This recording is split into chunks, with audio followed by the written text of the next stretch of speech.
Well, in 2006, the Falcons began the season 3-1 before their bye week, with their defense allowing just 10 points or less in those victories. Following a strong performance through the air in Week 6, including 4 touchdowns and over 200 yards passing, Vic put up 3 touchdowns and 291 more yards against the Bengals. The Falcons couldn't keep the momentum going, losing 4 straight games in November. Off the field, all kinds of issues, as Jim Mora made the statement in an interview on the radio in December, saying he would leave the Falcons for a job at his alma mater, even if the team won the Super Bowl. It was a joke, of course, but he and the team just could not get back on track as the team would drop 3 games to end the season. Right now, it's time to put the Falcons on the clock. 40 days, of course, coming up until next month's draft. There are some real needs for this team defensively. Defensive end, of course, Patrick Kearney has moved on. Offensive line, Mike Vick banged around in 2006, and the cornerback position is an area that this team figures to address either through the draft or certainly elsewhere during the offseason. Now, here's a look at the last 5 first-round picks that the Falcons have made now, with the exception of wide receiver Roddy White in 05. Pretty good selections. D'Angelo Hall, T.J. Duckett, Mike Vick certainly has panned out for him, and Patrick Kearney, now a former member of the Atlanta Falcons.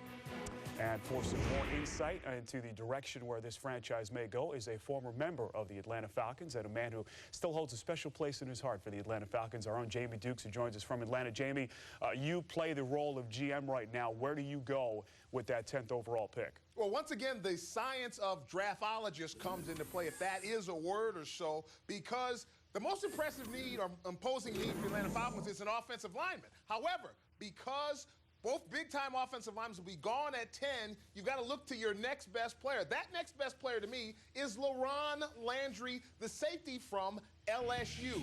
This guy, all I can say is if you were at the Combine, all you did was go, wow. He was nothing short of sensational. Clocks a 4.35 in the 40 as a safety. He comes from good stock because guess what? His brother is a nice little safety for the Baltimore Ravens. So he's showing you he's got good stock. He's a great football player, and you can't pass this guy up.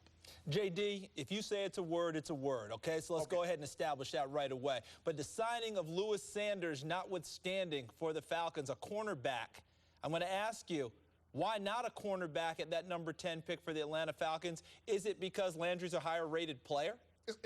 Did you say Deion Sanders they signed? No, I said Lewis. Okay. Oh, okay, Lewis. I'm sorry. Yeah, well, if they didn't sign Deion, then in that case, yes, a corner would certainly make sense. However, the question is who is the highest-rated guy on your board? You were at the Combine. You saw the corners that were there. They were very nice pieces. But compare those pieces to Landry, I don't think you can. So I think you got to go with the top-rated guy on your board, and that should be, in my mind, Landry. Jamie, the loss of Patrick Kearney, huge for this team. How will that affect what they do now with the draft next month? Well, I think they ought to bring back Jamal Anderson, the new Jamal Anderson from the University of Arkansas, big defensive end. This guy knows how to get after the quarterback. He's a transformer. That word transform means he played another position before he moved into his current position. But he made the transformation from wide receiver to defensive end. So I like his hips. I like his ability to move. He would be a guy that potentially the Falcons could make a move at. So in other words, he may have a new dance in Atlanta if he goes there, maybe a different dirty bird now if you have Jamal Anderson. But let me push on because they have a new head coach, Bobby Petrino. And I know there's a lot of discussion about what will he do with Michael Vick. Will that also have an effect on the running game system in Atlanta, JD? Well, the word that I'm hearing is they actually want Mike to run maybe a little less, and we'll see what happens because Michael enjoys running the football. And that's the one thing that I think that Donovan McNabb, apparently he got away from it. Maybe he didn't like it. Michael enjoys making plays with his leg. But I think what it's also going to mean is that they're going to try to get more big offensive linemen in there so that Michael has a chance. I talked to a personnel guy for the Falcons, and one of the things that they said, it stopped short of criminal kind of what was going on in the passing game as far as protection for Michael Vick. And so I think that it's imperative that they come in and the coaching staff recognize quickly that they've got to fortify the passing attack. Well, JD, let me follow up on that. In fortifying the passing attack, how much of it is Michael Vick, and what does Bobby Petrino work on specifically with him in order to get that passing attack up to snuff? Well, they love Michael's arm. I talked to Jackson, the offensive coordinator, and they say Michael Vick can make every single throw.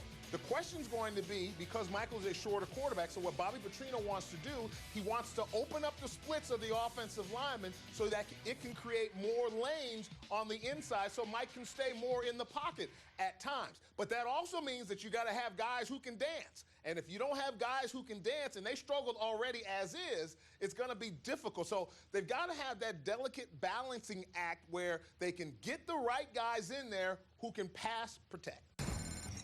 All right, James Hughes joining us from Atlanta. We'll take a break. When we come back, Marshall Faulk puts the 49ers on the clock. San Fran among the surprise teams in 2006. We'll hear where Marshall feels the team is headed in the 07 NFL Draft. Plus, Brian Leonard's Rutgers career has completed after